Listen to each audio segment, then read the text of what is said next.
দম তো আপনারা জেনেই গেছেন। রেদন রনির অনেক দিন পর comeback.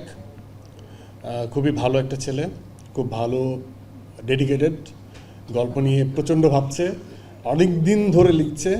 And this gone B the first মানে সার্ভাইভাল স্টোরি যদি বলি বাংলাদেশের ফিল্মে, এটাই প্রথম। এবং আমার গল্প মারাত্মক, মানে কি মারাত্মক, অসম্ভব পছন্দ হয়েছে। এবং আমি শোনার পর ইনটু ক্যারেক্টারে চলে গেছি। খুবই বিউটিফুল স্টোরি, এবং সেটা যদি শাকিল এবং রনি তারা যদি এক্সিকিউট করতে পারে তাহলে হয়তো বা খুবই অনবদ্য একটা গল্প হবে, ডিফারেন্ট গল্প হবে। ভালো পারফর্মারদের লাগবে, ভালো পারফরমেন্স আমাকে করতে হবে, এবং আমার জার্নিটা অনেক কষ্টদায়ক, পীড়াদায়ক, এবং প্রচণ্ড কষ্ট এবং স্ট্রাগল করতে হবে আমাকে ওই চরিত্রের জন্য। এই সেটা হোপফুলি টিম থেকে জানাবে আপনাদেরকে খুব তাদের প্ল্যানটা।